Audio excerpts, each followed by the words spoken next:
Welcome back to the Kick and Post YouTube channel and podcast with your host, Mal Thompson, and a new guest. Introduce yourself to the people. Name's Lyryk. We're here to discuss some sports, man. We're going to get into it. A little bit of NBA talk as the season's approaching its end. Have about, 20 games left? 20 to 18 games left? I think it's 18 games left. Yeah. Figure we hop in, talk about how these conferences are structured, what matchups would be good, different storylines throughout the season, what we saw from beginning to end, some of the stuff we could see in the playoffs, and just, general basketball talk. We have I've been watching the NBA since about 2000. So 23 years of watching basketball. Yeah. That's a long, long time now that I say it out loud. I've seen a couple of variations of basketball from the, early 2000s style, dribble down the court, point guards still predominantly being the passers on the team, to AI kind of changing that, to Steph even further changing that. So there's been a few iterations of basketball that I've been a fan of. But what about you? Where would you say your basketball journey kind of started? Well, I started very young. Mike was still in the league when I started watching basketball. And I became a Kobe fan very, very young. Because all I kept hearing was, Kobe Bryant's going to be the next Michael Jordan. Kobe Bryant's going to be the next Michael Jordan. I was like, who is this Kobe Bryant guy? Just so happened I picked an awesome player. Yeah. You know what I'm saying? So I've been following Kobe since I can remember. And being a Lakers fan, those 3 championships, I've always been a Lakers fan. And even after Kobe retired, I've been a Lakers fan this long, I'm not going to jump ship. You know what I'm saying? So I feel like you're kind of pivoting into that channel. What do you mean jump ship? Do you feel like since Kobe's, unfortunately retired and passed, rest in peace, that a few of the diehard Laker fans have become a little bit less diehard? I know they have. I got a lot of people I grew up with that were Laker fans. Well, to me, it seems like they were Kobe fans. You know what I'm saying? So, them being Kobe fans, I haven't seen them talk about the Lakers. They kind of gravitated towards the Warriors when they had that run. So, then you get into the LeBron hate debate. When we got LeBron, it seemed like even more Lakers jump ship. Which is crazy. Yeah. I don't think, well, I know Lakers fans are not used to losing for a long time. We've always at least made it to the finals, in every decade. So for us to be so bad for so many years. Some of those were Kobe years, though. Yeah, I know. And it's after the Achilles interesting. injury, Yeah. our whole team just went down for a good amount of years. And then we got LeBron. And we just we're going back to the playoffs. And we missed the playoffs the first year. So I know a lot of people was just this is why Kobe's better. So, but with me, I'm a Lakers fan, but I'm also a fan of basketball. I can appreciate the great players. I can admit who's great. You know what I'm saying? I'm not biased when it comes to that. But I am biased when it comes to the Lakers going to the finals this year. So, all right, so let's hop into it. Let's get into final predictions, right? I'm a Milwaukee Bucks fan. Right. Love my team. Team's currently second in the East. We do not play like a second in the East team. It's picked up a little bit since the All-Star break. Defense is still lacking. Offense goes cold at moments. I don't see us making it to the finals. That's me being transparent. The Lakers, that your team that you follow and root for, and claim that there's a bias. Currently 9th, so they're in the play-in. Right. They're in the play-in, and I think they'd be playing what? I don't remember. I think 7 plays 10, and then 8 plays 9. So you guys would be playing Dallas. No, so 7 and 8 play for the 7th spot. Okay, and then 9 and 10 play for 9 and 10 play who's gonna play 8 to get into right. 8th. Okay. So you guys would be playing currently the Warriors. Insane to say after. If I said this 3 years ago that the Lakers would be playing the Warriors in the play-in, people look at me sideways. But you think the team that's currently constructed, sitting at 9th, has enough to dethrone the Nuggets, who are currently the 1 seed, has enough to dethrone OKC, which is a young team. I think they'll, find themselves out this playoffs, but probably won't really do much. Minnesota in 3, I do not. I think I'm a betting man. I think whoever plays Minnesota round 1 can upset Minnesota. So I'm not really going to even include that in a team that you guys would really have to face necessarily, unless you guys end up against them round 2 or something like that. Clippers are a deadly 4 seed. Pelicans are overrated at 5. Definitely. I was surprised they were so high. I don't think they'll be able to hold that kind of consistency in the playoffs. They seem to be, honestly, their style of basketball, I haven't seen recent games, but they have too many starting lineups. I don't think they've had enough consistency with that trio of McCollum, Zion, and Ingram to take that into a playoff series and win 4 games against teams like Sacramento, who their nucleus has been there for 3 years now, and they have that consistency. And then Phoenix in 7, of course, Dallas in 8. You think the 9 seed Lakers have enough to essentially beat all these teams in a away series and make it to the finals? Yeah, so as it stands right now, like you said, we're in 9th. So we all know LeBron is strategic. Correct. I think what he's doing is trying to see who's going to win that top 3 spot, and he's going to try to fit in that bottom, maybe to try to play Minnesota. Okay. You know what I'm saying? I think Minnesota would probably be the best first round for us. I agree. So you guys would need to get to the 6th seed, no? Yeah. But if they... Everything's within this window, though. Right. Yeah, so... So if they go up, we only have to get to the 7th. If they take second place back. Yeah. But, yeah, I think that's really what he's trying to do. And also, all our guys that's been injured, they're on the way to coming back before playoffs. We got 2 great defenders, Vando and Cam Reddish.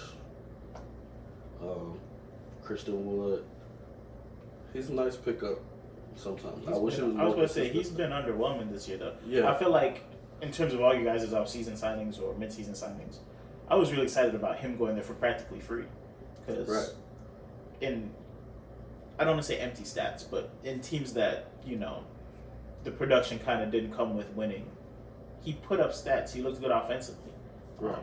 But he hasn't been able to carve out any role, really, with this team. He's not been eclipsed by Jackson Hayes. Right. Yeah. So that's something I want to get into later, too. But I feel like Christian Wood would be better in the second unit. Yeah. He probably could get a lot more touches and, be able to be himself almost. But playing with AD, starting with AD, he's not going to get as many touches as he wants. Because we have, the way the season started, we had D'Lo, AR, AD, LeBron, and Christian Wood starting. That's a lot of people touching the ball and needing the ball to score. You know what I'm saying? So with the second unit, maybe if you just have D'Lo and then a few of the other bench players, Cam, Vando, he'd get more touches. But as it stands, I still feel like he could be productive enough to help us win. You know what I'm saying? So we need to get Christian Wood more touches in the second unit? Definitely. Who's running the second unit? Because I feel that's also been an issue of, who's the guy who's the driving force behind that second unit? It has been. And then also, we've had a few starting lineups this year. And it's not even, it hasn't even been because of injuries. It's just trying different things. Do you think that's an indictment on Darvin Ham? I don't think so, because we're just now coming up on a year with all these players. Mm-hmm. So I think it's still, everybody's adjusting, even through the injuries. Vando's been injured most of the season. Cam has missed a lot of games. But for the main part, we've had the same core. We know who we want on the court, especially at the end of games. We know we want to see LeBron, AD, and AR, for sure. Yeah. The other 2 people, it's going to depend on who we're playing. You said the other 2 people? Yeah, it's going to depend on who we're playing, whether we want 2 absolute dogs as defenders, or if we need 2 more people that's going to knock down shots. You know what I'm saying? So if we can figure that out before the playoffs, because we don't need to be trying to figure it out in the playoffs. Figure that out before the playoffs. I think it would be good. Because when we play good, nobody can beat us. Nobody. Except the Nuggets. I don't think we played good against the Nuggets last season in the Western Conference Finals. I feel mean, like we fell apart. this year too. I feel like that Kobe statue day. I didn't watch the game from start to finish, but you guys started that game off really hot. Things were looking very well offensively. You guys actually jumped out to I think about a 12-point lead, and then kind of fell apart in the fourth. Something about Jokic and Jamal Murray, something like awakens in them whenever they play the Lakers. That's true. Cause I feel like that about a lot of people though. Oh yeah, for sure. Because Ja has dropped 40 on us plenty of times. Yeah. You know what I'm saying? Yeah. It's like, what is it about us that make people just, oh yeah, we got the Lakers play tonight. play out of themselves. Yeah. I just feel like their nucleus of players, they lost Bruce Brown, which of course he was kind of your guys' kryptonite in that finals. Like he'd come on, spark the offense, even when things were going cold. He'd hit a couple threes and then they'd be back in the game. But MPJ's taken a step forward this year offensively, which he didn't really need to take much of a step forward. Yeah. Catch and shoot, green light on that team essentially. Jamal Murray has wavered health wise this year, but he seems to be catching his stride, and Jokic is still doing Jokic things. Right. Kind of under the radar, which is wild to say about Jokic. I'm just a little bit worried about that team offensively against your guys' defense. I feel like there isn't an answer for MPJ yet. I know Vando is solid. Right. But I haven't seen MPJ's only stopping MPJ in that series. I feel like he's the X factor against you guys now. I think their second unit is hurting. I don't think they have a great second unit anymore. In Denver, Watson and Christian Braun and those guys. That's kind of who runs their second unit. And to me, that unit's offensively lacking. So if you guys could really lock down that second unit, give Christian Wood more touches, get him to be your predominant scorer in that second unit, get Spencer Dinwiddie to some level of, 2 years ago, Spencer Dinwiddie. Maybe that's where you guys get the jump on Denver when the starters have to go to the bench. Right. But as currently constructed, I think it's about keeping MPJ in check and forcing them to implement more of those second unit guys that are not, as potent on offense. But I think, ironically, or unironically, it's just crazy to say, in year, 21? I still think if LeBron turns into or locks in on defending one of these guys or offensively taking the game over, he still has quite a bit of that in the tank. Right. In year 21. How much can we depend on that, though, if they don't catch Denver round 1 or round 2? If we're into round 3, or Western Conference Finals, I should say, how much of that tank would he have to use up to get to that point? Exactly. Can we lean on the ADs round 1? Can we have D'Lo have 2 or 3 big games in round 2 so that LeBron doesn't have to go 40, 15, and 10 to get y'all to the Western Conference Finals, to then decide, okay, put me on MPJ. He's not getting anything off. We'll split Vando and D'Lo on Jamal Murray. And then Jokic, sorry, AD, you're going to have to be AD. Or what you guys kind of did with Jokic last year, front him with Rui, keep AD in the back, and then kind of make things difficult there where he has to face 2 levels of defense before he gets to the rim. You're going to have your guy pretty much lock in on MPJ. Can we see that? Or will the Lakers have to depend on LeBron to kind of carry them through this playoff? I think that's my biggest question. Who are going to be the guys to step up round 1, round 2, or even in the play-in to make sure that we get to the point where LeBron has a tank to take on Denver? Which we all know we have that.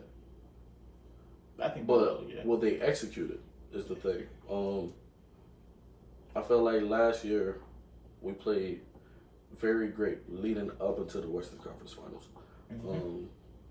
And then everybody knows D'Lo has a tendency to disappear. Yeah, in big games.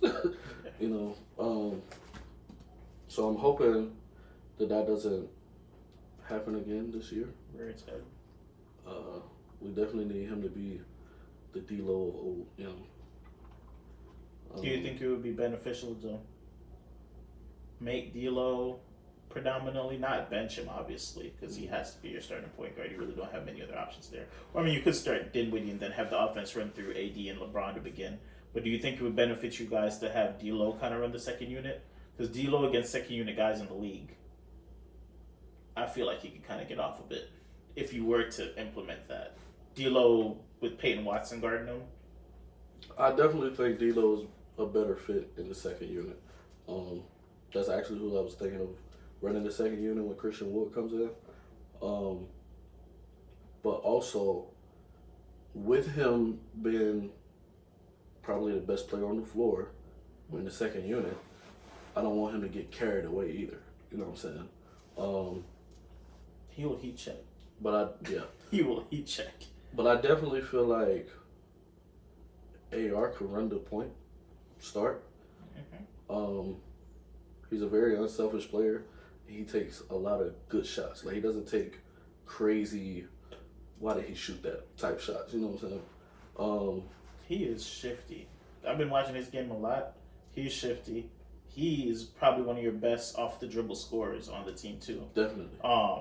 Like, he could take his man off the dribble and get you a bucket. He's done that a lot this year. Yeah. So it'd be interesting to see him run the point. And I noticed it in the playoffs last year too. Mm-hmm.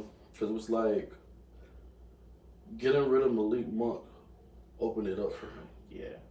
And you could tell even when we got rid of Lonnie Walker, it just like, okay, no, I'm y'all third best player. You know what I'm saying? Mm-hmm. So if he has a season or playoff like he did last year, or even better, yeah, I think we can definitely make it to the Western Conference Finals. You mentioned those names though that have kind of moved on. I just realized you guys really had some guys for that second unit that really aren't there this year. Yeah, Malik Monk was a dog. Yeah. You know, I definitely regret it when they let him go. But at the same time, I'm glad AR is flourishing. Yeah. You know. He's actually become one of my favorite players in the league to watch. So I do love watching AR. Yeah. Something about his offense, man. Like, it just looks so fluid. Yeah. Like, and no wasted motion. The he jump don't let shot looks nobody nice. rush him. Yeah, exactly. Kind of like this is a way worse comparison, I guess technically, but kind of like a Kyle Anderson. He plays at his own pace. Oh yeah. And then you just have to react to his motions. Right. I won't say sneaky athletic. The dude is athletic. I think he could really be an X factor for you guys, just like how there's no real answer for MPJ, in my opinion, on that other side of the floor. Mm-hmm. I feel like AR off the dribble, when things go cold, or when LeBron's on the bench or AD's on the bench. Off the dribble or pick and roll, he's amazing. Yeah. Even if he does it with LeBron or if he does it with AD, it's like same result most of the time. Like, one of the three is gonna get a bucket. Mm-hmm. You know what I'm saying? So, speaking of AD though, I know they were harping on how he plays against big men in the league recently. I think his record against Jokic has not been too great lately. Mm-hmm. His record against Sabonis has been awful. They've been harping on that a lot. How he's 0-10 against big men. What do we need to see out of AD, especially this year, if we're to see the Lakers go on to the finals, or meet up against Denver, which is really his first big test against an offensively skilled big man. I think Darvin Ham's going to have to make a decision on whether he wants AD to be strictly stopping Jokic, or if he wants him to be an offensive threat and try somebody else on Jokic. Like, we know Jokic is going to get his, but we need you to score 30 every game. You know what I'm saying? We need 30 and 12. So, I think it would be more beneficial to maybe try somebody else guarding Jokic. Because AG is not going to get off on AD. Yeah. So, it's either he exudes all his energy on defense trying to guard Jokic, or we use him for the offensive side. I really think when you guys were fronting him with Rui, that was a great strategy. Having him see two levels of defense. But my biggest thing is, why don't we?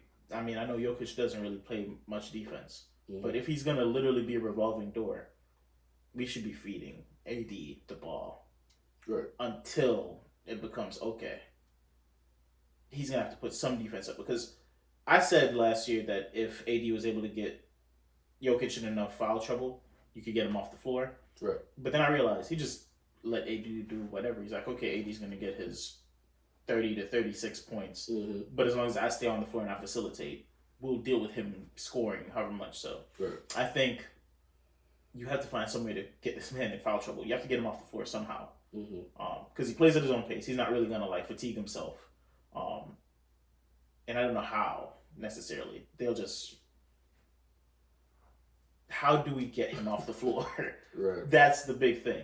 I'm trying to like observe in some way, but we need to get him off the floor. Yeah. Like I said, Jokic is gonna be Jokic. For some reason Jamal Murray becomes Jamal Murray every time he plays Bubble Murray? Yeah. Yeah. We're back to the bubble. But I think if Darvingham tries something crazy out of the box, like starting Jackson Hayes, somebody who can run the floor, then we may be able to beat them with speed. Yeah. You know what I'm saying? Threes count more than twos, though. That's the issue that's arises a lot of these times where, AD's going for 36 or whatever the case is. True. They just say, all right, Jamal, green light, go. But the ball also slows down a lot more on their side because they got to tend for Jokic. Is he going to post up or he going to be at the top of the key? You know what I'm saying? Which his shooting sliders go up crazy on y'all. Yeah. Like anything he puts up from anywhere. And it's like, why? Why? Like, why do you do this? Just seeing Jokic run hurts. It hurts my knees to watch him run. Yo, it's so crazy. But he probably should have got his third MVP last year, honestly. Yeah. He definitely got he's a dog. pitied out of it. Yeah. Because it was, voter fatigue or whatever they call it. But that happens quite a bit, I think. I mean, this year, honestly. I also think they did that for James Harden. Oh, yeah. Yeah, for sure. Maybe a couple before that, he could have won it. Mm-hmm. So they was like, okay, let's give it to him. Yeah, you know what I'm saying? So Stephen Nash won a couple off of voting fatigue. Yeah, I know for sure. Steve Nash won a couple off of voting fatigue. And this year, whoever they put at MVP is because of a game limit. I think Joel actually had it locked up this year before the knee. And if you ask me, I think it should be Joker with the Denver in number one and their team potentially going back to back. And the current favorite, if I'm not mistaken, is Luka, no? That's what I was seeing. I had read something that he was like fourth, and everybody was surprised like he's that low. So who's the favorite to win MVP right now? Because if you look at the last teams, I seen, it was still Embiid, but I don't know. He missed the game limit now. Probably. So I don't know now. Unless he comes back, I think, and plays all of them. But still, what is it? 60 games? 65? 65. I don't know. Well, Tatum's got to be up there, right? I would think, but the last time I checked, he wasn't even top 5. Because they got you want to check real quick? I was about to say, if you want to check real quick, I know I could try on the laptop real quick, but this thing is... I know they got the number 1 seed in the league, right? Number 1 seed in the league. Arguably the best player, but the thing is, his team is so deep. His whole starting 5 is averaging above 15 points, I think. So, it's hard to just... He's not having an elite statistic season. Milwaukee, we're playing like buns, but Giannis or Dame, neither of them are having like an elite statistical season. Yeah. We look down at the West. I think Jokic is definitely the best option, but then you have Shai, who averages 32 points a game, and probably the youngest team. Not probably. I'm pretty sure it's the youngest team in the league, or top 3 youngest teams in the league. There's Houston, and the teams with all the lottery picks. But his team is so young and they're second in the West. Well, I'd say the conferences are more balanced now, but still, the most competitive of the two conferences. He has his young team in second. So I think he's up there as well. Then you have I did remember him being up there too. Anthony Edwards on a Minnesota team that are playing well right now and staying afloat essentially because he's playing out of his mind. Mm-hmm. But I heard Luka because of the stats he was putting up, which I don't care. Which, I mean, we could make this a topic. What should decide MVP in the league? I don't think it should be as simple as first in the league or first in the conference, best player. Because that doesn't necessarily label impact. Because no offense to Jason Tatum, but the Celtics would still be a top 3 team if he was out this year. Right. Yeah, with his scoring and his dominance, they would still be top 3 in the East without him. I've always thought that as well. But as we've seen, most of the time it's been the best team, the best player's best team, or best team's best player. So why was Jokic a lot not? of time. Why was Jokic not the MVP last year? Exactly. I have absolutely no idea. What are we talking about? Like, why does the goalpost move? I feel like, but I've always felt like the MVP should be, if you took that person off that team, they wouldn't stand a chance. I believe that as well. You know what I'm saying? If we look at the East, who would be the MVP of the Eastern Conference teams? We have Milwaukee at 2, we have Boston at 1, we have Cleveland at 3, we have New York at 4, Orlando at 5, Pacers at 6, Heat at 7, Philly at 8. I mean, it's proven. Philly was the top 4 team before Embiid went down. Now they're at 8. Yeah, I would say probably Embiid. The rest of those teams have pretty good, solid teams. They can still be a playoff team without their best player. You could argue if you took Giannis off the Bucks that they would be a lesser team. Could argue that. Depending on how much Dame will take over the reins. But Embiid definitely for the East. If we look at the West. For the West, I feel like everybody's best player is the best player for a reason. Yeah. You know what I'm saying? I think you take Shai off of OKC, they're a lottery team. I don't think Chet turns into what they think he will be eventually yet. Yeah. I think there's still some development that needs to be had there. I feel like there'd be a lottery pick team if they took Shai off of the roster. Denver, I think they'd be in the mix, but they're not Denver without Jokic. Yeah. Minnesota, we know what Minnesota is without Anthony Edwards. They're a lottery team. Yeah. So. Yeah. I think the Lakers is the same thing, but right now, unfortunately, they're close to the lottery with LeBron on the team. Exactly. So it kind of takes away from the LeBron aura of, put LeBron on the team, they're immediately a championship level team. We all know this team is practically the same without AD on it. No offense to AD, but you take AD out, you probably have Jackson Hayes averaging like 15 points a game off of lobs, and then Christian Wood probably taking a step forward. Definitely. We wouldn't be the same defensively. No. But yeah, he's so who's the MVP? My pick is Shai. Like for this year. Yeah, if I had a vote, and it wasn't based on games played, obviously, it would be Embiid this year. I think he actually earned it this year. Mm-hmm. If you give me a vote, we have to do with the 65 game minimum limit and all of that stuff. I confidently say I would take Shai. Because I think this team, he is responsible for at least 25 to 30 of their wins this year. Just how he's played. Yeah. I definitely can agree with the Embiid take. I haven't watched enough OKC games to say that what Shai is doing. I know he's doing phenomenal because every time he plays us. Again, although y'all locked him up last time. Yeah. The last time I watched, and let me not cap, I had money on Shai to score 28 points, and he ended with like 22. So y'all actually like locked him up. He had a poor game. You guys actually put your foot on the gas, took off on him. I think you beat him by like 30. So that's also why he had to come out. But and that's why I said when we play good, nobody can beat us. Like, but that team could go cold. That's another team you guys don't mind playing in the playoffs. We don't always play good 4 quarters in a game. You know what I'm saying? And we have to. The West is too good, too deep for us not to. Looking back now, I think OKC wouldn't be a bad team for y'all to match up with in the playoffs because they don't shoot a lot of threes. Shy's like a mid-range killer. Chet has his days. The size for them. Yeah, Chet has his days.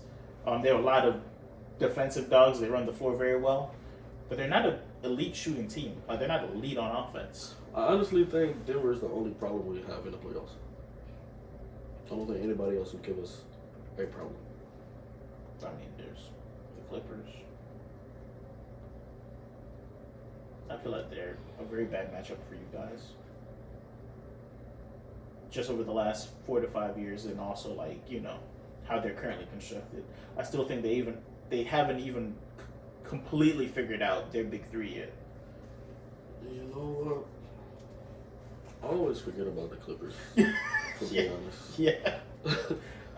Yeah. The Clippers is like the old Spurs to me. How like you forget about them and they're always there. Yeah. You know what I'm saying? They're not really daunting. They don't have a star that's really out there with the personality or anything like that. Even though PG has had a bit of that in the past and James Harden has had a bit of that in the past, they're super quiet this year. Yeah. There's no noise coming out of that camp. Which is crazy. I know. Because you're always hearing something. Like, for like the past 2-3 years, PG has been like top 10 in MVP voting. So, to not hear anything about that. About them at all. They're just, they'll lose a bad game here. They'll win a good game there. They'll lose to somebody they're not supposed to lose to. They'll beat the brakes off of Minnesota one day. Like, they're just kind of coasting through, holding that 4 spot, taking it easy, no overload on minutes for either of their big guys. PG playing a solid amount of minutes, Kawhi playing a solid amount of minutes, James Harden finding his groove here and there, 20 and 10 sometimes, 15, 10 and 8 sometimes, decent stats. Yeah. Trying to get their young guys involved. You'll have a big game out of Terrence Mann here and there, Norman Powell off the bench, guys like that, but they're really just keeping it real quiet. I do think their second unit is hurting compared to previous years, but and that's what I was just about to say. I believe our second unit could be their second unit. So they have to share the ball. There's so many ball dominant players on that team. I think what you'll see in the playoffs though is they might make James Harden the command of the second unit. I think they'll start Terrence Mann. When you're given full go to PG and Kawhi, I think they'll have James Harden take a step back. Because right now, I don't think they're giving full go to PG and Kawhi. I think PG's still taking his time to get back into the flow of things. I know his minutes have been down. He hasn't played like 35 minutes a game or anything like that. I think in the playoffs when they jump that a little bit more, because sometimes they have PG playing with the second unit. I think they'll move James to the second unit in the playoffs and have him run the offense. Russ and James in the second unit. Yeah. Because I think off the catch, James is a better shooter than Russ, obviously. So you can have Russ run the point. Like, they played it. They can make it work. I think they can make it work. I think Russ would get some easy back buckets having James on the court, too. Not having to be the ball dominant guard the entire time. Even though it probably would be better to move PG to the second unit or something like that. If you take PG and Kawhi out and they bring Russ and James in, that means we would still have to leave LeBron or AD on the court. Which hurts y'all down the stretch too. I mean, well, normally we don't take both of them off the court at the same time anyway. Yeah. So usually AD stays in. But I don't think it would be enough though. James and Russ. at this point in their careers, I don't think it'll be enough to beat our second unit. Really? You don't think there's a little bit of Laker bias? A little bit of what? Laker bias? You really think James No, and it's just Russ aren't enough to beat your second unit? not the way they've been playing. Now, if Russ has a little sour feeling about, Which he always tends to do against y'all. Exactly. He plays a little bit harder against y'all. And if he tries to average 20 a game off the bench, which I think he still has. yeah, then we may have a problem. But the vendettas, man. No. The vendettas. He did take a lot of blame for stuff that wasn't completely his fault. He was kind of made the scapegoat for a couple things, you know. Yeah. But I'm not saying he was great. His fault. Yeah, I'm not saying he was great. I'm not saying he was offensively contributing well. I'm not saying he wasn't a liability offensively on the court, but effort and, you know. He can't shoot. He can't. That was the biggest problem. He can't. But y'all knew that when you got him. So what, like, everybody, you guys literally played him in the bubble, and LeBron played 15 feet off of him the entire series. And then you guys went and acquired him and was like, you didn't practice in the summer? Like, we knew he couldn't shoot. I don't know what that was about. The fit never made sense, in my opinion. Yeah. Unless you're going to have him run the second unit, which he sounded like he committed to doing. But then you still didn't really surround him with people where he could turn into triple-double Russ. Well, when we picked him up, we still had Melo. Right? I don't know who was coaching. I want to say Vogel was coaching. Yeah, I don't know what he had going on, but like midway through the season, he stopped playing Melo like he was, and it was almost like they were freezing him out. He was in talks to be the sixth man of the year. He was averaging 18 a game, and it just like trickled down. He stopped getting more touches, or as many touches. He stopped getting as many minutes, and I was like, "What is that about?" Where were you guys in the rankings? Were you top 4 in the league? It's been a while. I don't remember the levels because you could be in the running for sixth man of the year. Started, I think we were top 5 at least. Okay. Definitely. And yeah, I don't know. I honestly don't know. I honestly feel like that was a coaching thing. A blunder? Yeah. There was a mistake made there? Possibly. Because Melo was totally committed to being a catch and shoot guy. Totally. He was getting 18 a game off of it. So to get rid of one of the best shooters that we've had in recent years, not try to sign him back. Let's even go back to the 2020 championship. Okay, let's go to that. that. We broke the whole team up that just won a championship. Yeah. It made no sense whatsoever to me. Why is that? Because I have a different take on that. Because, okay, so we had a lot of big men to throw Jokic way. Yeah. Tire him out. Yeah. Dwight, JaVale, AD. You guys had rotational. We got rid of them, both. Got rid of Rondo to bring him back later to get rid of him again. We have a tendency of doing that. Yeah. We did the same thing with Schroeder. Yeah. I don't know if they try to do that to try to pay them less money or something. I don't know. Now, I understand people being mad at Morris and who was the other guy that messed up for us? Like, it was like at the very end of the game, they cost us a game. It's like the following year. Morris, it might have been Rondo. Might have been But Rondo. I still feel like the whole league has just been, if we're not, well, as far as the top 10 teams. Yeah, very impatient. If we're not winning now, okay, we're going to start over next year. But keep our 2 main guys that we need, you know what I'm saying? I feel like we've done that. Clippers have done that. Um, the only teams that's been consistent is the Warriors, but we see they're on their decline now. Um, but yeah, it's been very impatient for a few years. For Toronto to fire Dwayne Casey, the coach of the year, insane to me. Right, that was.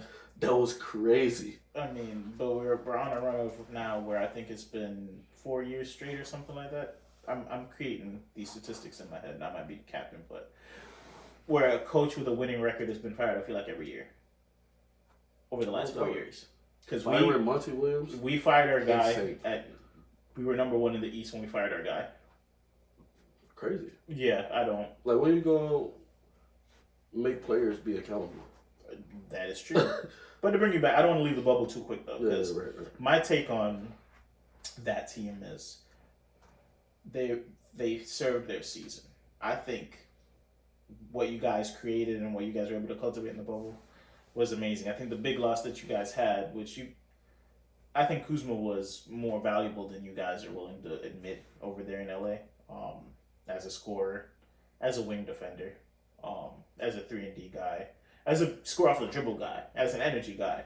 I think he was very valuable to the team, and you guys were a little bit comfortable letting him go. Caruso was a part of that championship team as well. Obviously, these guys are going to go to try to get their bags, but I think those are the people you miss the most, are guys that offer that solid defense but could give you something on offense as well.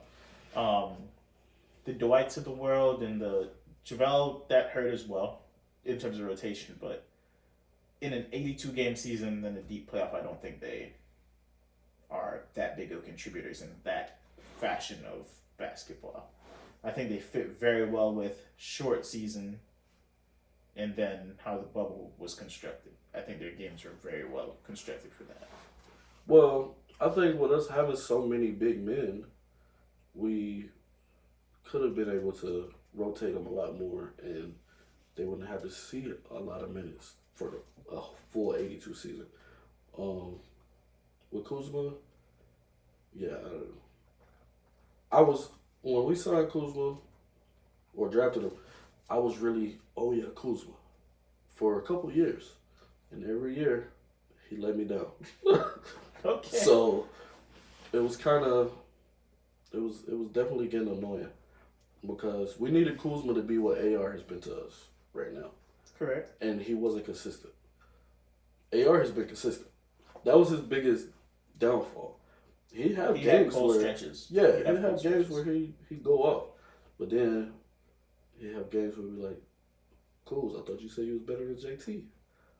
What happened? Like, he did come a lot. He came with a lot more. He definitely did than AR has. And then even still, he went to Washington. He could be the man over there, but what is he doing? They're not winning anything. Nothing. They have a worse record than the Pistons. And I don't even know if he's averaging 20 points a game. I think he is. That I'll give him. He'll put some shots up. I think he's their top scorer. I think he's averaging 20, but it's meaningless stats. Which, yeah, if you can't give me stats in winning basketball, I don't care if you average 35. If you can't give me winning stats, it's useless. All I'm saying, a lot of players, when we draft them, I admit, us having superstars on the team kind of messed up their development. But when we release them, they go somewhere else. They usually develop very well. Hence D'Lo. He became an all-star the next season with the Nets. But Kuzma hasn't. He just hasn't reached that star potential, and I don't think he will. I can't see him getting too much better than he is. And I think he is what he is. Yeah. I think he'll consistently. I mean, let me not say consistently, just be a guy who gets empty stats, right? But yeah, he averages 22 for them over there. Okay. But again, they have 11 wins. So, right. What are we doing with those 22 points? Not much. His efficiency is poor. He's shooting under 50% a game. I mean, under 50% from the field. He's 46.5 from the field. I still see him take poor shots, which is, Which 46 is it bad for a Wing guy. for a guy to shooting threes and he's gonna shoot. But if we break down like his true shooting percentage, what is he averaging on good shots too? Right now, like I don't know. With him and Jordan Poole over there, they just look like they having a good time. Not even. Like, They look like they're just trying stuff out there. That's what I'm saying. Like, Yeah. they're playing at the park. It looks painful. Yeah. It's like if no. He's young. I'll give him that. Well, I say young. He's 28. We've been in the league 5-6 years now. Yeah, he's a drafted 2017, so 6-year guy. Yeah. 7-year guy almost now. Mm. So yeah, I mean by this time, if he hasn't Figured it out. yeah, you know what I'm saying. It's surrounded by bad culture though. Like, let's not act like there's winning basketball being played over there just because, or like he's never been a guy where you drop him on a team and he's going to be the guy that takes over and creates a winning culture. Right. If I read out this roster to you, this is a G League roster.